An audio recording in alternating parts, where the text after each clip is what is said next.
Our next session is called Tracking the New Girl, and we'll discuss girls as primary characters in books and what it takes for writers to write such stories and share their experiences. We have with us writers Andali Bajid and Milan Bora, and they will be in conversation with Krishna Manavalli. Thank you all for joining us. Before we get started, a quick note, if you're joining us online and would like to ask questions, please use the Q&A section. If you're here in the audience and would like to ask our panelists questions, please let us know and we will enable that. With that, over to you, Krishna. Good afternoon, everybody. And it feels really marvelous to be here with both of you, Andali and Milan. And it's also like this moment today, there's love in the air. That sounds so good. I keep remembering these lines. I don't know why. I've been doing that a lot now. For God's sake, hold your tongue and let me love.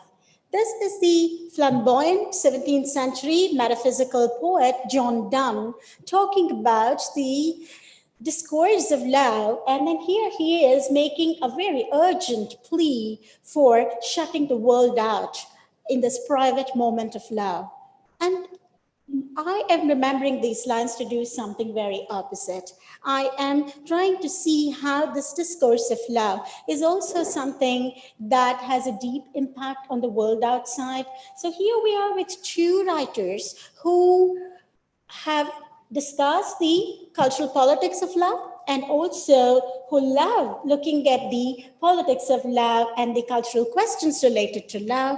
They have raised important issues related to gender, sexuality, and class in their works. So at this moment, I am trying to talk to them about how they highlight the new girl on the literary block, the new rom-com, chick lit, and popular fiction female hero who seems to challenge the dominant patriarchal discourses of love.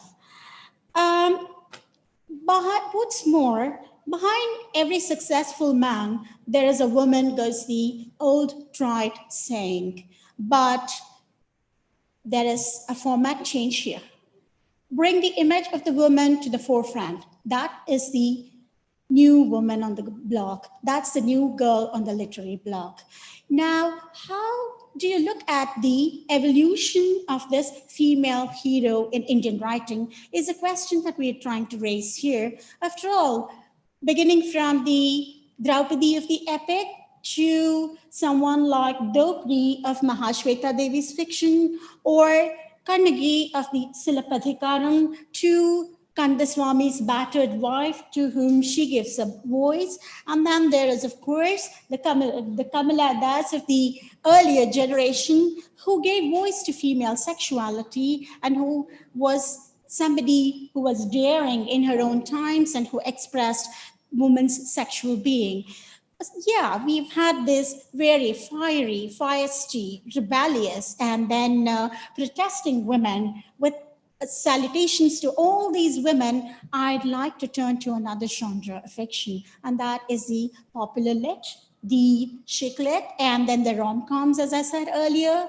Now, I would like to look at how the new woman in this popular fiction is somebody who is different, markedly different from the women of the earlier generation. For instance, she seems to navigate the spaces of home and the world outside, the private and the public spaces, with greater ease than her counterpart of the earlier generation. And of course, she has to fight her battles and she bears the marks and the bruises of that battle of life. But then in the end, I think she gives fight to the patriarchal dominant discourses. I see such women in the writing of both Andali and Milan, and I would like to highlight this woman of their writings, and I'd like them to talk about this woman. But before we do that, please walk us through the journey of your writing, the writerly life that you've chosen, the moments of agony and the moments of ecstasy that you've been through in your writerly career. So we'll start with Milan and then we'll move on to Andali. This is a question for both of you. I'm so interested in how you trace the evolution of this woman in your writing. Thank you so much for that, Krishna.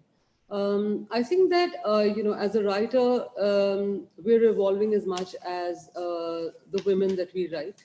So I'm sure that, Andaleep could perhaps trace a growth in her heroine if she was to look at her own journey. I certainly can. I think that when I started writing, which was accidental, I wrote a story for Harlequin, which went on to win a contest. And I found that I was writing characters that were working more within what was expected of romance. And even then, I was very clear that I wanted to make sure that I brought in a sensibility that reflected India and women then. But that was about 10 years ago. That was a book called The Lavasan. And I had been writing stories independently, which were published later, which were not in romance. But recently I revisited the same book and I self-published it. And it was interesting to me to say that a lot of things that I wrote then were actually not things that I was comfortable doing anymore, So even in 10 years for myself, my own writing and the books that I had written in the interim, it needed to reflect what I saw has changed in my reader and has changed in myself. So for instance, Pari, the same, I kept the character names the same, but Pari now pushes back a lot more. This is, with the backdrop of Me Too having happened. So where earlier you could have a man who could say push her a little bit, and we can have a setup for, say, a marriage of convenience or a revenge plot. I couldn't allow that to exist as it was. So I had to give a lot more spirit, a lot more agency to the girl. I also had to always look at the man that you're writing as a foil to the woman. So the man can't continue to be that same kind of alpha guy, because the both are always they need to balance each other out. So if the woman is going to push back, the man also has to have some understanding of where she's coming from and be able to take that and be able to accept and respect that this is the woman that he is going to eventually fall in love with. But that's what attracts him in this woman. So the character per se has become more reflective of now, and what I see as reflective of my readers. So I'd start with that. Yeah. And then we'll come back to it. Sure. Over to you. So I think when I started writing, for me, it was a form of expression. So whatever I wanted, whatever I was feeling, I think my characters felt it. So it was for me a way of conveying my feelings about the world at large through the books. But as I started writing and I wrote, so I've written quite a bit since then, I can see, like Milan says, my heroines have evolved. But they've always been like rebels without a cause sort of thing. Mm-hmm. From the beginning, they've always been like that. There was this, I think in the middle, there was this moment, sorry, not moment. I think there was a time when I was writing about women who were like, whom I knew, whom I could have met, I think, women who finished college, got married, had babies. And what's changed for me, I think now is, that a lot of these women are also very keen on having careers. I'm talking about women in a Orthodox Muslim society where this is still not so much of an option. So, when I'm writing these stories and I make sure that these are girls who have careers, it could be anything. I want these girls to be not inspire, but also for the girls who read these books to realize that this is fine. We should also ask for this. We should, a lot of things I realized I did not get in my life was because I didn't ask, because I thought that this would not be given to me, that this would not be allowed. So I'm kind of trying to make sure, even in the simple romance novels that I'm writing, I try to make sure that everyone has a purpose in life, which is, apart from finding the man of their dreams or whatever, and finding, happiness in marriage or whatever. So I try to make sure that, these elements are there so that even the young girls who are reading it, I think not just young girls, any of the women who are reading it can identify that part of it in themselves that also wanted it, but may have kept quiet, like I did for a long time. So that I think would encapsulate my journey.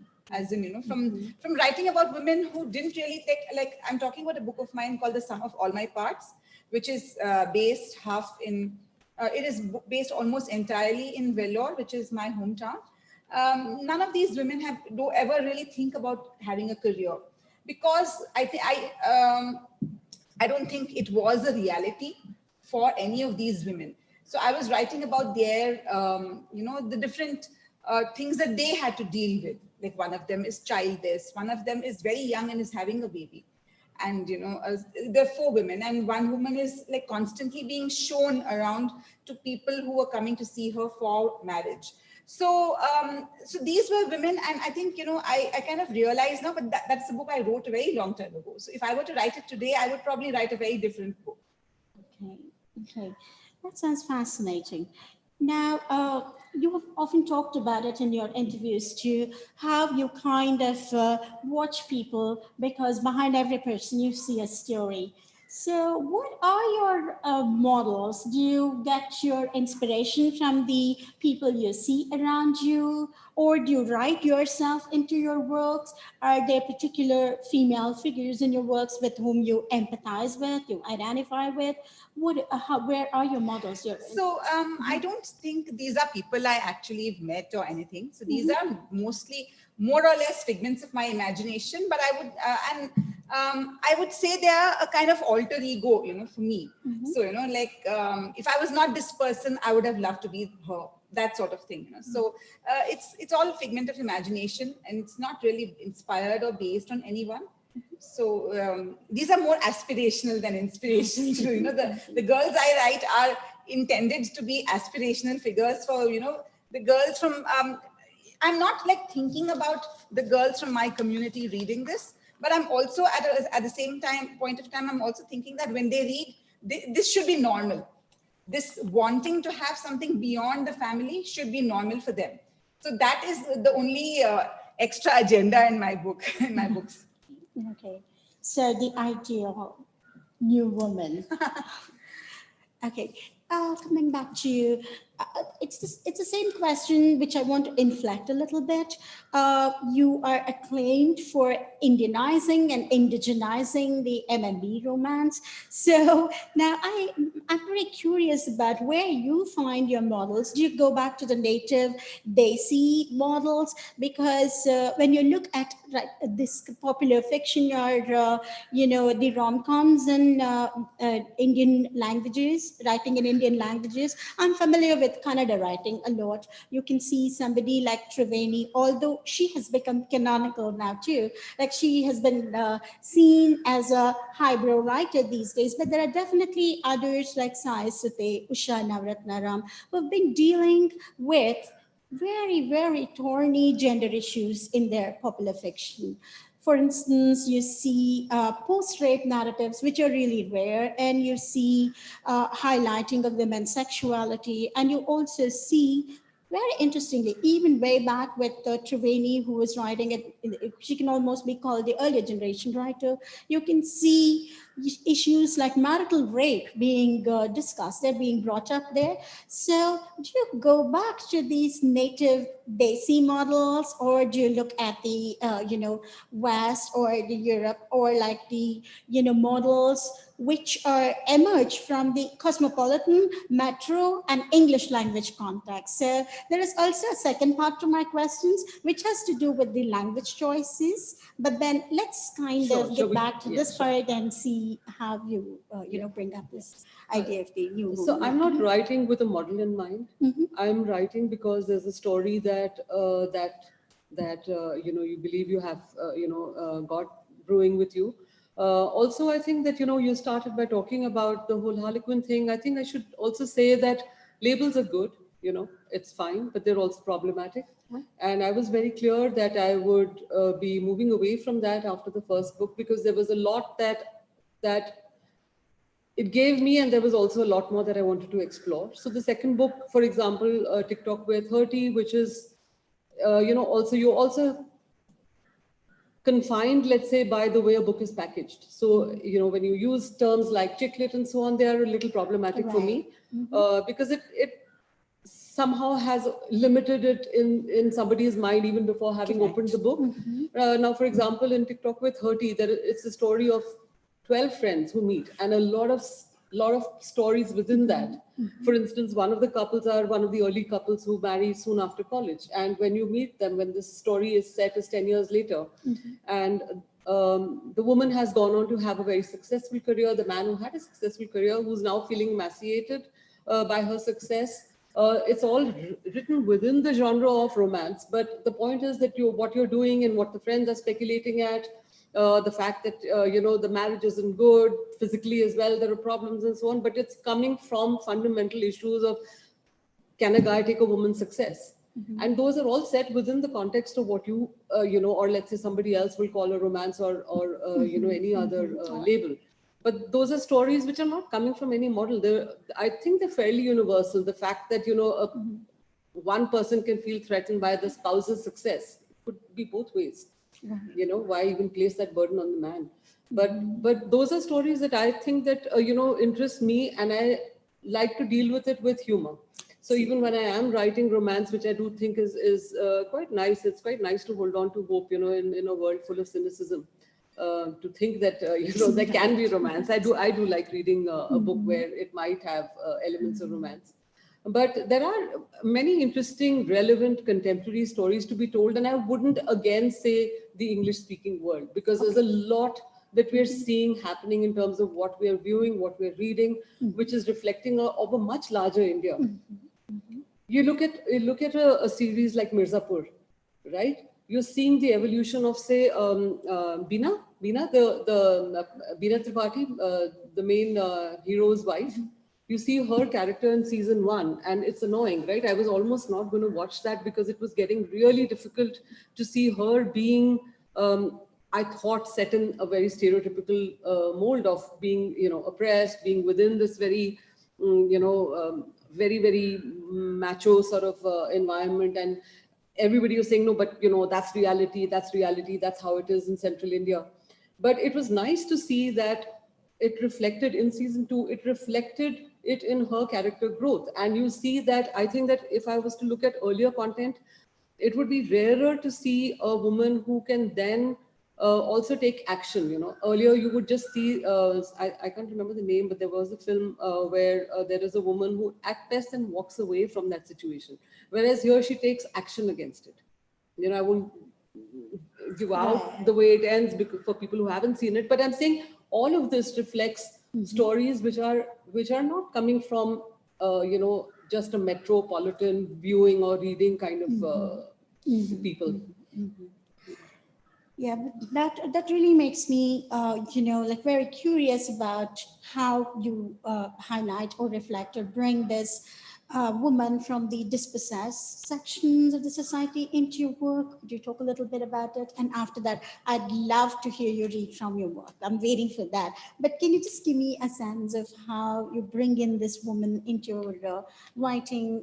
I'd love to see But the image of this new woman. the thing is that all of us have backstories, and what you see on the surface is only what you're saying. I mean, we've talked about urban mobilization forever and ever, right? In fact, it's a bigger problem. It's people are looking at taking jobs back to the rural areas. But the point is that each of us who are here actually has stories that would be surprising to say that they're coming from, say backgrounds where there has been, even say something like physical abuse, which is what I looked at in one of the subplots in Head Over Heels, the latest book, where parents hitting a child, but it's not as if it's the big story, but it scars that person. And I wouldn't even say a dispossessed background, because it happens everywhere, sadly. Absolutely. Or sexual abuse or molestation. I think if you were to go to any 10 people, 8 would have stories of like that to tell you. So that does shape how you are. And I think that it does come out in my stories. It's a question of saying, do I want to make it one heavy sort of a tome which only writes in this very heavy literary sort of manner? Or do I want to reach readers who are going to make I want to make my work accessible without dumbing it down. But there are definitely characters who have all of this in their backstories, and it's been appreciated in whatever I've been writing. Yeah. Right. Yeah. And there's been a shift even in the academia today. They no longer this newty snob value of the highbrow writing, which is being, valorized. Today we are talking about a cultural studies turn, and there's been increased interest in Right. popular fiction. Right. So absolutely. And I think it's that's very where we similar find- to every other pop culture or every other medium. You look at cinema, you don't have that divide that you had Right. when we were growing up. There was only Yeah. art cinema, there was commercial cinema, Oh, and there was yeah. nothing in between. I And now there's such a lot of good cinema, which is both. Absolutely. And it's very similar for writing. Yeah, and I'm a Bollywood buff, so Yeah. absolutely that speaks to me so Yeah. intimately. Yeah. So shall we kind of have something A from reading? your books Yeah. that you want to read to us? Because the other day in the conversation that we had, you said you would love to read something for us. Sure, from sure, one sure. of your Andri, would books. you Yeah. like to start first? No, you since you're talking about things, why Okay, don't you sure, read sure, and then sure. I pick up. So I constantly have this glasses on-off situation.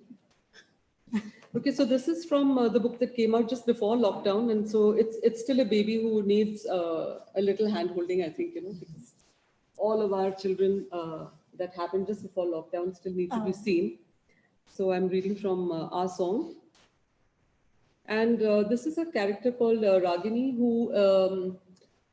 who's very, very passionate. And I think to add to what Andali was saying, I think after even with my first book, I think that there's no joy in telling a singular story. There is a lot that goes on with the women that we are writing, and finding love is really quite incidental. It's not something that they're out seeking.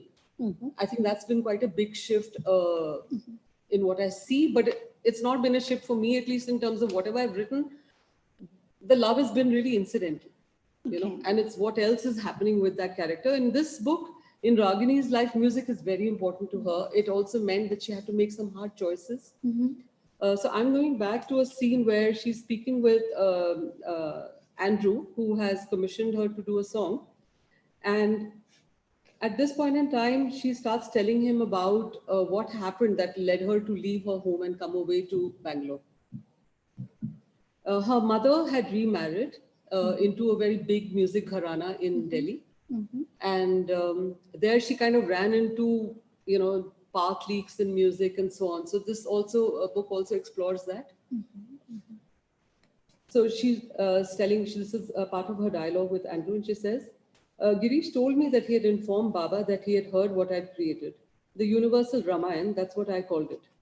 Girish said that Baba was thrilled.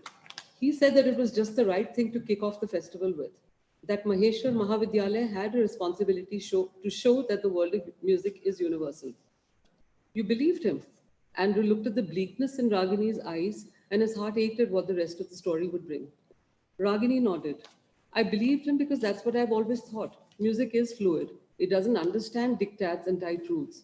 Yes, I know that every form has its roots, but the magic is in the bending and flexing of whatever you can within those broad boundaries. So you went on stage and performed your universal Ramayan. Ragini laughed, a hollow, humorless laugh. Then, just as I was at the green room door, Girish moved in to take the tanpura from me. I was struggling with my sari, worried about tripping over it. The pallu had slipped. The announcement with my name had just finished. I was trying to fix it and give him the tanpura safely at the same time, and his hand moved to my blouse. What did he do? Andrew couldn't imagine what the naive 18-year-old Ragini went through, and rage flashed through his body. Tell me, he said. Ragini shrugged, pinched me. Andrew blinked, uncomprehending. He pinched my nipple and twisted it so hard that I can still feel that shooting pain even now, if I ever think about it. I'm moving on to a little bit here. And then she goes on to talk about later in the evening, she was talking to her mother and the stepfather. That day at dinner, Maheshwar Saab was furious.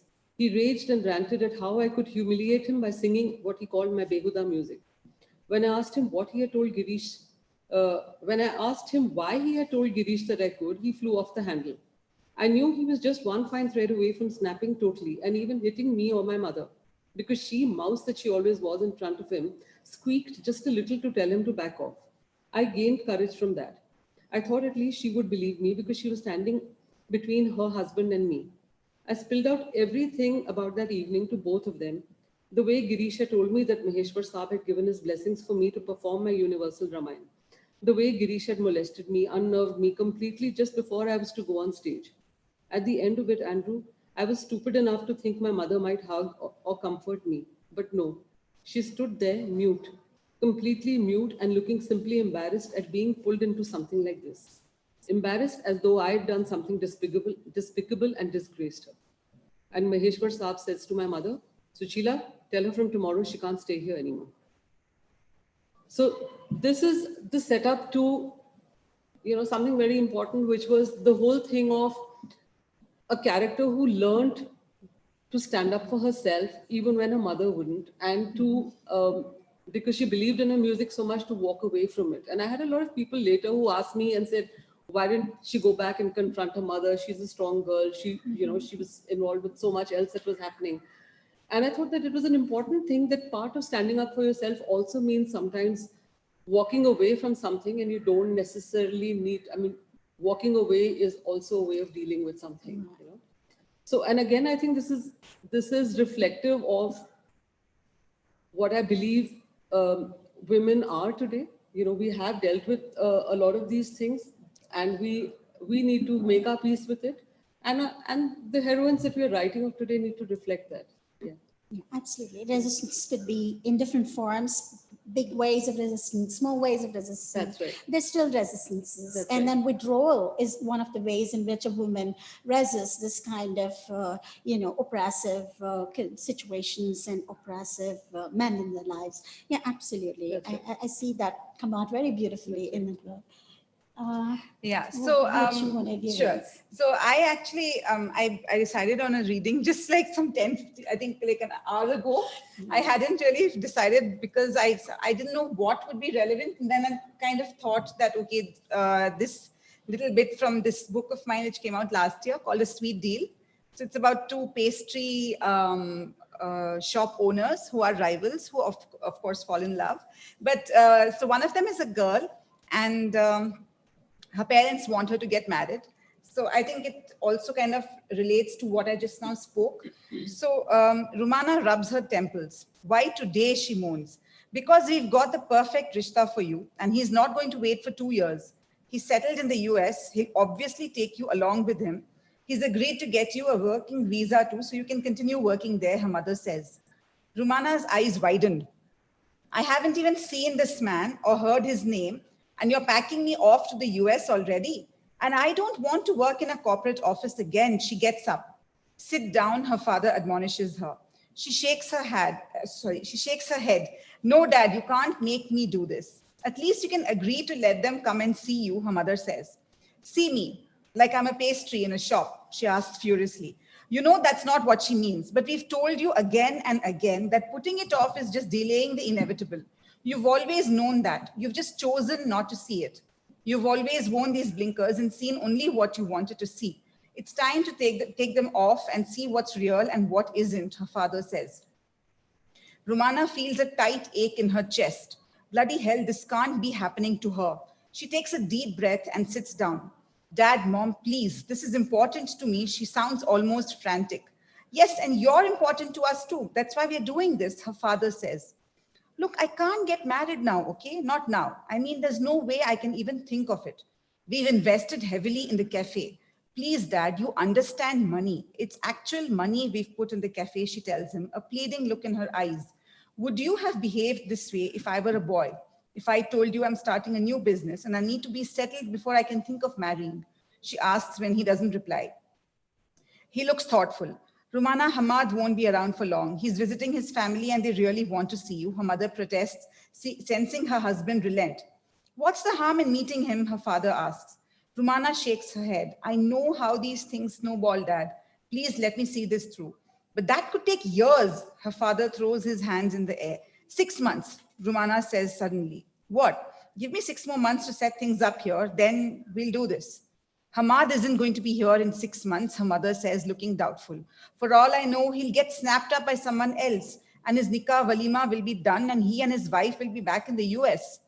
I don't care. Rumana wants to shout at her mother, but she doesn't. Wow. So I kind of chose that because I was just now telling Milan over, like, while we were eating also, like, I have a son who's about to turn 22. And if he was a girl, I would have been having these conversations with the remaining family members at home about getting him married.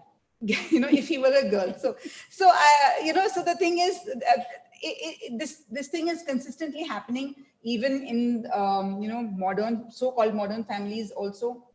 So it's something that I find very disturbing, and I find very I wish there is a way to, like, make people realize that marriage is not the goal for a woman. So I kind of decided to read this out because I felt that, which is true, so she has invested money into this cafe. She was a software engineer, and she quit her job and she's started this cafe with her best friend. So obviously they want the cafe to succeed, and which makes sense, because her father, when she asked her father, would you have asked this if I were a boy? Which is very true, because for a lot of parents, the son's career is definitely way much more important than our daughter's career. So that was something that just came to my head when we were talking. So I thought, okay, I'll read out from here. So, because I feel very strongly about it. I feel very strongly about girls being independent, about being financially independent, no matter where they come from. I'm privileged enough to have a career, but a lot of girls in my community and people I know among families, friends, they don't, and they've been conditioned to think that this is fine. So I just want to kind of sort of upset the apple cart and tell them, no, this is not fine. Ask for more. Yeah. Yeah, absolutely. The whole issue of doing the balancing act, trying to manage the personal, the home, and then also a marriage and kids on the one hand, and trying to make your way up in the, like the workplace.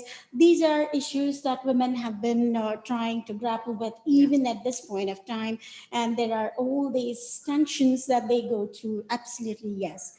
And that takes me to this other, the Cinderella syndrome, which is so common in the, the traditional, very conventional M&B genre. Of course, I mean, I'm not going into labels again. I wouldn't like to, label this as chicklet or M&B romance or rom-com. But then usually popular writing deals with these issues a lot these days. But then even now, you can see this very paradigmatic Cinderella figure who has to find, her who has to find a kind of a career, or who has to find her happiness in the achievements of the man. Like the usual TDH hero of the MNB is also someone who is financially in a very enviable position, isn't he? So entitled, empowered, and then I mean, if you want to throw in a little bit of exotic into it, we do have these heroes who have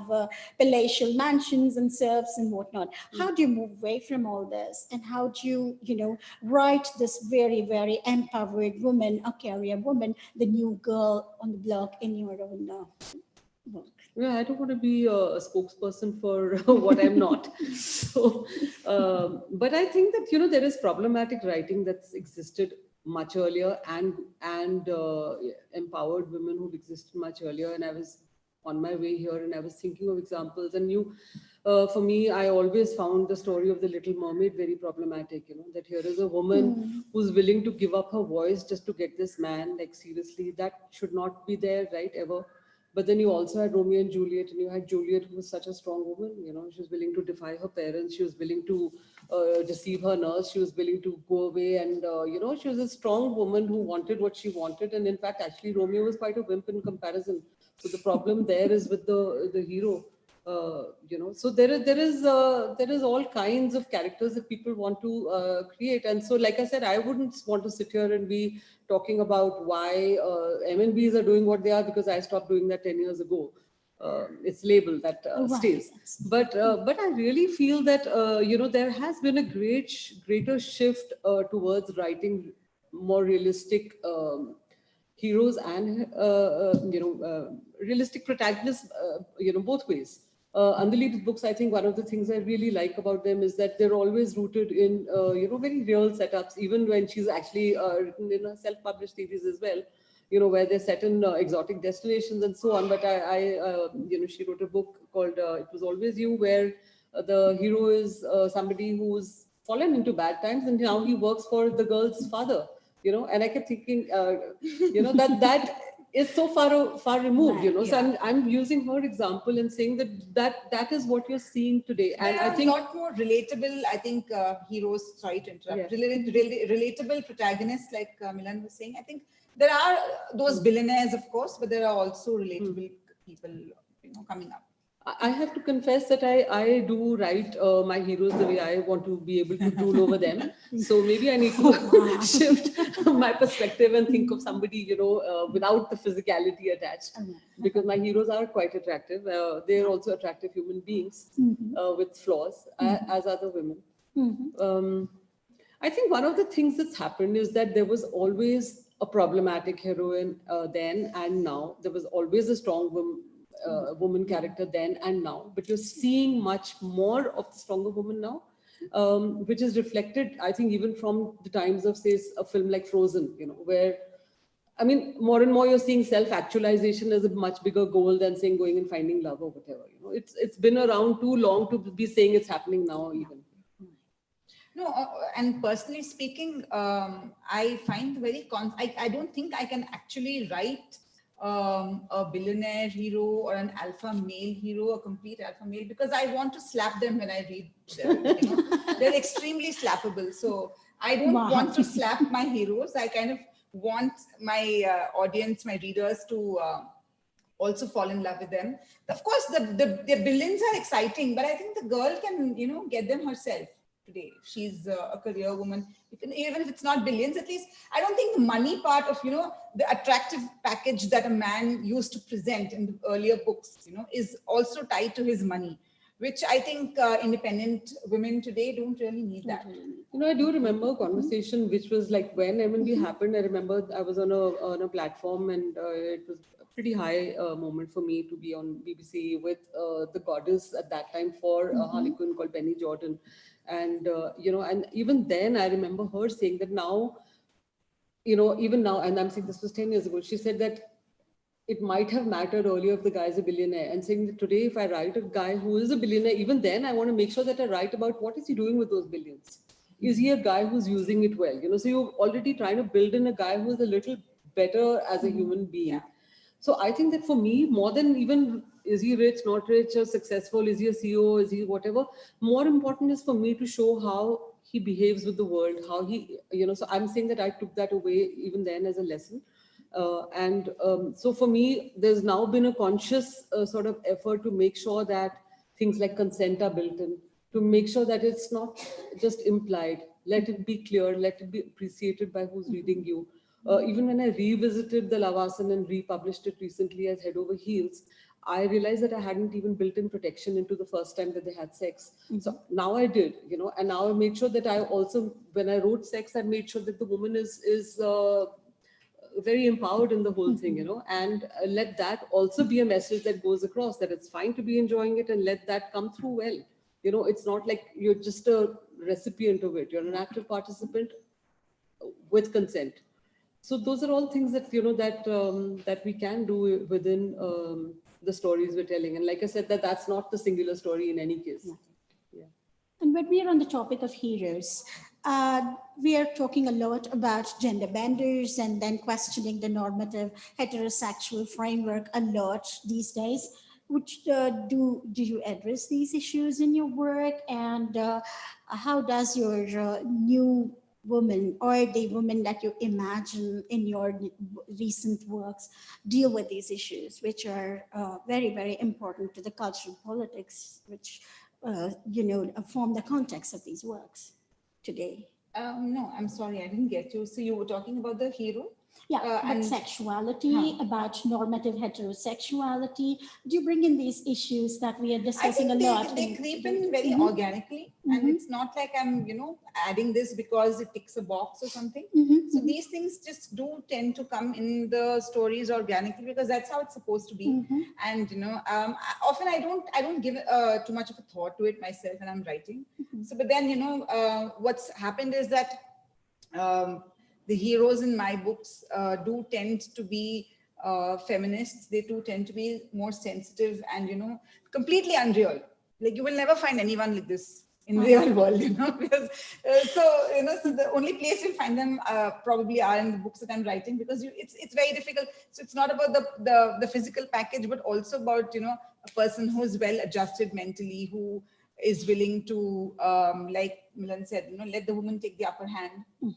So in a lot of ways, so this, it's all incidental and very organic to the story, and not like the main focus per se. I think the problem area that that you're speaking of, I also would do it in the way that it's not so much the male and female protagonists are always a foil to each other. So you can't say that I'm going to make sure that my woman is this very strong, empowered woman who's, there's obviously there has to be a growth in her as well. But you also need to make sure that you don't set up the man as this, this impossible kind of, person with, who's constantly strong, who you've set him up also then, as this in the stereotype. So the idea is to make sure that he's as human a person with strengths and feelings as your woman is. So you can't be rewriting one without rewriting the other is the point I'm making here. So unfortunately, I think we are running out of time now. Very, very. And there are a couple of questions online. So Apeksha asks, what kind of traditional gender barriers do you see your heroines smashing in your future books? I don't know. Traditional gender barriers. It's a huge thing, it's an umbrella term. I think it's very difficult. So I think little steps in trying whatever I can. Like I already spoke, about how I try to make sure that these are the certain things which are already in place, so that that it's the whole idea is to normalize all this. So I haven't really thought about, I haven't actively thought about these gender barriers as such. You want to address that? No, I mean it's good to have that as a thought starter, because you can start thinking of saying what are so many areas that have still not been tackled, and maybe it gives rise to a future story. For instance, a man who's willing to say I'll be a stay-at-home dad or whatever, which has also been done. It's not as if you'd be the first person doing it or anything. So unless there's a bigger story that excites you. And there's one more very interesting question before we jump to audience questions. Actually, there are two, but I'm going to pick the one that I think, I want to listen to. Okay. This question was for Anjali, but I think both of you should take a stab at it. Would you take a leap of imagination and write about women as you want them or yourself to be ultimately? I think I'm already doing that, because I already said that these are my alter egos. So I'm, I definitely think the heroines are occupying a different part of my head, and I'm already doing that. They're the ideals. Yeah. So. Yeah, I think that, how would you do that? Because your character's solutions have to come from your character. The way your character goes has got to come from everything that went before. So unless I was to write a person who was me, I can't do that. So I think that, there is some elements of ourselves. I mean, we're always putting little bits of ourselves in every character, But if I was to take somebody like me, I think she might be terribly aggressive. I don't know what she'd end up doing. Do you have any questions from the audience? So she wrote a piece actually about it. I refuse to accept it, as in I will set all my stories in 2019. So I've decided I will just behave like 2020 doesn't exist. Yes, and then 3-4 years later, when things are normal, then maybe one reference will come somewhere. But until then, I'm writing only till 2019. So my protagonists are unwillingly, falling in love, getting married, no idea that this is just around the corner. But So my reference to this was that, when HIV and, the whole AIDS scare was such a big thing, the fact is that the way it played out in terms of the way you wrote after that was that you did finally start incorporating use of protection, whether it came from not just from, preventing babies, but to make sure that, there was something like that which impacted you, because the scare it had left around the 90s, it resulted in that becoming a part of writing. So I think I wrote a piece for HuffPost recently when I talked about soon you're going to have a situation where before a couple take anything further, they're going to just roll up their sleeves and actually said they're going to pull up their t-shirts and show their vaccine marks before they get into the first kiss. So for all you know, that may become the next new normal. Yeah. Fantastic. So on that note of rolling up sleeves and or staying behind in 2019 and catching up catching up in 3 years' time. Yes. Thank you so much, Andalee and Milan. Krishna, thank you so much for moderating the session. Thank you. It's been a wonderful, wonderful conversation. Thank you.